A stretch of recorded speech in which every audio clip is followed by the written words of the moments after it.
Now that we have seen how we can use the OpenScript's inbuilt feature to add a validation point, now we will see how we can do the same using code. This is the second way as how we can add the validation point. So it almost looks similar. We will get the text from the actual object and then match with the expected value.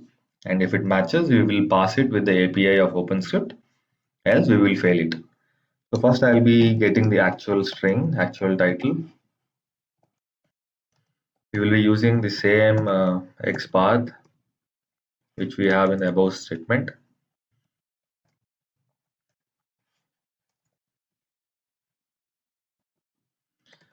Sometimes it's better to trim the content that is getting captured.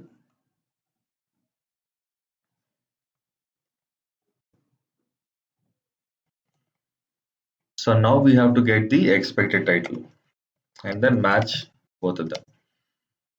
So it will be same as this, but there'll be a small modification that we have to look at. So generally when we use these curly braces, this form of representation, Oates need to understand what is the actual value of this particular representation. If you use normal string related APIs or something which is given by Java, this will literally take as the string in this format. But if you want that to be converted and get the actual value of this representation, you need to use the method called eval. You might ask why we didn't do that in the earlier step. The reason is most of the times when you are using this inside the API of Oates, these particular representations get evaluated automatically. Now that we are using a normal string, we will not be able to get the value. So we have to use a method called eval. This will help you convert the representation into the actual value. So if now the actual value or the actual title matches the expected title, we can pass the validation. We have an API called report passed. Here we can say expected is expected title.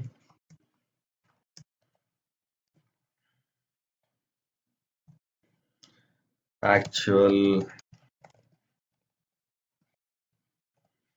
is actual title.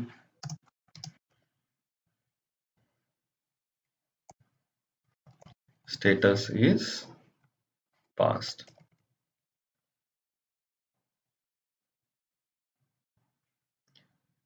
We can use the similar kind of a message with report failed.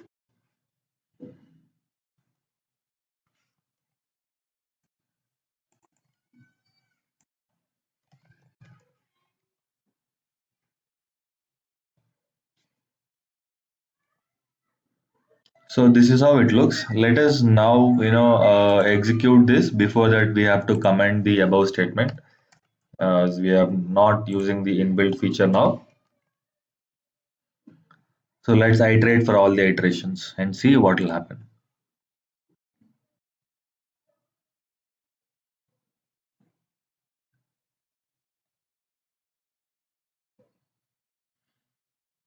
Okay, it is registering with different data given in the data bank. We will wait until all the iterations are completed. The execution is complete now. We can see OpenScript idle. We can see that the script has passed. Now let's see how it looks in the result file. So in the iteration 1, we say report passed. In the comments, we can see expected dear testing 1 tools 1 and actual is also dear testing 1 tools 1 and status is passed. What happens to the iteration 2? It's testing 2 tools 2, testing 2 tools 2. Same is the case with iteration 3 and 4. So this is how you actually add the validation points in two different ways. I hope this will be useful. and you will be able to add validation points wherever required for your test scenarios. Also, when you are using the inbuilt feature of OpenScript to add validations, there are a few more things that you can look at. Let me just, open it and explain you a bit. So you have object test here.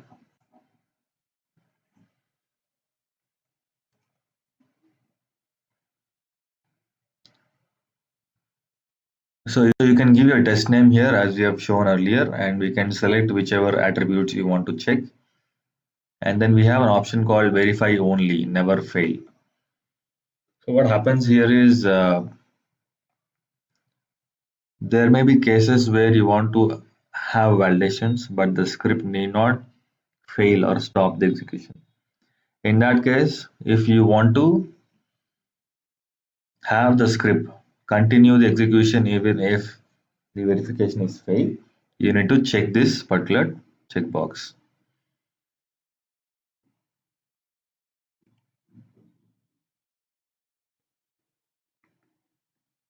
So here in the test details, it will also show you that what is the value type, what is the operator. That is, for example,